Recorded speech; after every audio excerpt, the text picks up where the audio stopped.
Hey there. Hopefully, I'm using the right microphone today. I had so much fun going live yesterday. I decided that I wanted to do it all over again and just kind of hang out and go live and just make some magic happen. Today, over on the podcast, I have my friend Greg Kerr on from pingamestrong.com.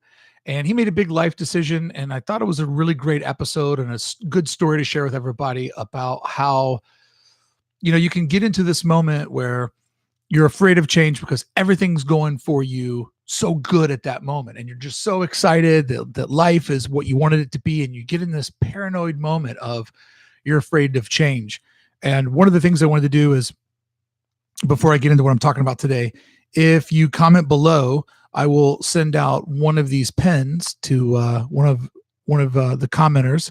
And it was sent yesterday's video, Eyes on Fire Art. He was inspired to make a comic and to really pursue his brand from listening to the Mission of Trust, which is over in the Circle of Trust. But this pen's really great, and it matches with today's conversation. It says, "Go forth and flourish." So even if you see this delayed, comment below, and I will for sure send you one of these little guys out if you're the one that I pick at random, or shall I say random.org picks you. But anyways, being afraid of change. Is it really that you're afraid of change, or is it that you're so happy in the moment that you don't want that moment to end? And either way, it's a great, great problem to have. Before I pursued podcasting as my full-time career, I was a printmaker and learned how to silkscreen, and I learned how to illustrate. And my wife and I were going around the country doing art shows and festivals. And it was a great way to make a living because we figured out how to be a designer, but how to not have a client. And the client often is the worst thing that is associated with whatever your talents are. So we'd found ourselves in this moment of literally being free to do this thing that we wanted to do. But when you think about it this way, if I said to myself, I don't want this moment to ever end. And by the way, I did. When I would walk through Flatstock, or we'd be in Seattle at Bumbershoot, I would just think to myself, all these friends, all these good times, I never, ever want this to end. I always want to be this guy. But then I found podcasting, and I found a different way to make a living. And I found all the fun of meeting the audience and meeting the people that I interview. And I made a pivot, and I'm so happy that I did. But when I go back before printmaking and shows, when I was just a graphic designer and I was just freelancing, I was so excited to finally have a job in my life that paid me money, and the work was something I wanted to do. Every day was a creative challenge, which I always said, if I can just get a job that creatively fulfills me and work doesn't feel like work, I've won. I don't care about the money. I don't care about the retirement package or compensation. I just want work to be fun and to be a creative challenge.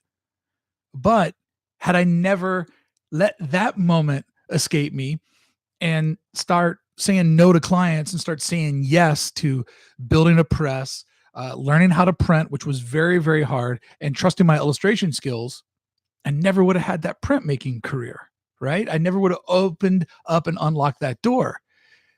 But before I was a designer, I was in a band. And I did that as my love affair for over 10 years. And there were just moments being on the road, being with the guys, and being in front of the audience was really nice. Like being a singer in a band and getting to go out and work, St. Andrews Hall in Detroit. Like it's a complete honor, and it's a feeling that I'll never lose. And I understand why professional quarterbacks always show up where they used to play. It's like Jim Kelly will always be at a Buffalo Bills game because he gets to stand on the field. They put him on the Jumbotron. Everybody goes nuts, and he gets to remember what it's like to be Jim Kelly. So I'll never let that moment go of being in the band, but more importantly, being with the guys and being on the road, and the hum of the wheels and the conversations that you get into after night of 12 and 16-hour drives, like that unbelievable bonding experience. So much I learned about myself and the world came from those years that I thought I never wanted it to end. But to be honest, as much as I had rock and roll dreams, I'm very glad that that wasn't what became of my life, because I look at people that pursued music as a career and got around that hump to where they're able to do it. And I won't say that they're broken or damaged people, but I'll say that they're broken and damaged people because it's a very odd lifestyle, and you're not young forever and you're not hip forever. and the music industry changed in so many drastic ways. So the band was a really great catapult into learning how to be a business person, how to negotiate, how to be fearless in the front of somebody who's trying to talk you down and ask for less. And it's also, by the way, where I was able to craft the showmanship of being able to hit record every single day and record a podcast and hopefully keep people engaged. So the band led way to the design, which led way to the printmaking and the personal freedom, which led way to the podcasting. But before I was in the band, I remember thinking, oh my God, skateboarding is the best thing ever.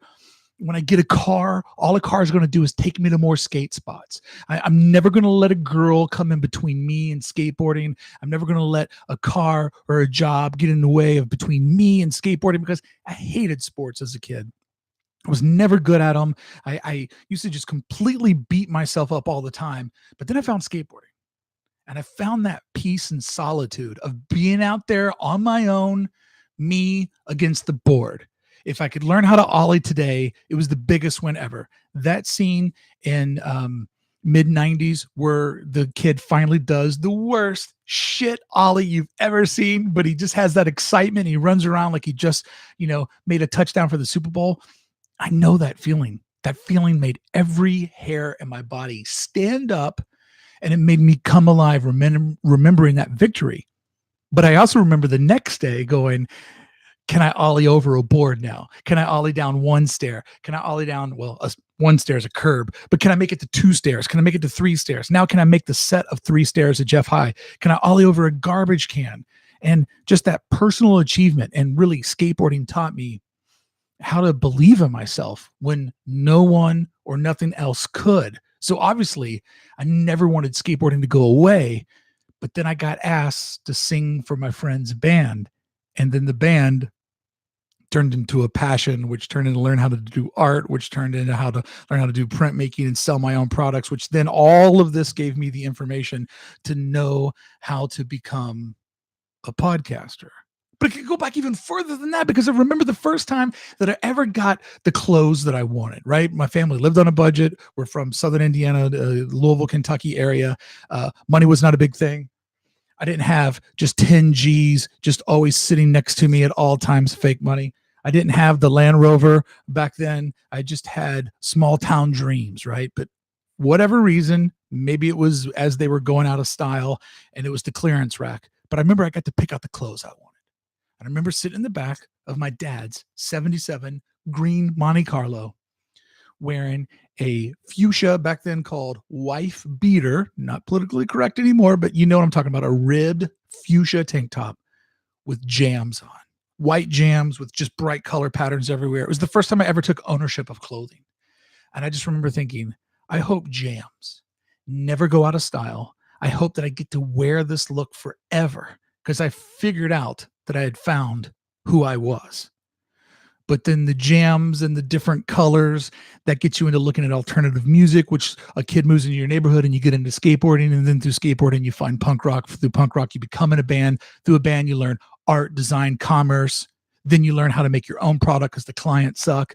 Making your own product, you meet so many wild individuals in the world of art that the next thing you know, you're like, I got enough life experience to do a podcast and talk to people every single day and share with them whatever they're coming at with me. Part of my journey will line up with theirs, and we can bond about it. So today's episode was all about change. Greg started a clothing company that he loved and he adored, and he really was able to break into a market that a lot of people try and many people fail. But after years of doing miles to go, he got into doing pengamestrong.com, which is sort of being a broker, but he's got a very good personality. He's very good at being in the moment, responding, taking care of things, very type A personality. And now his family is able to meet their wildest financial goals. They're starting to see the taste of success, and really he's been able to make some of my goals. And the funny thing is that the whole thing kind of came from a conversation on adventures in design. Like yesterday when I held up this book that the mission of trust inspired somebody to make. So with so many great results from the podcast, one would think I want to stay here. I want to do this forever. But do I? My 900th episode is coming up very, very shortly, like in a matter of days. And I don't know. Maybe 900 is a lot, and maybe it's time to change it all up. Maybe it's time to challenge myself again. But I do know this, because of my path, I'm never, ever afraid of change. I encourage it. I know that it's good for the soul. And I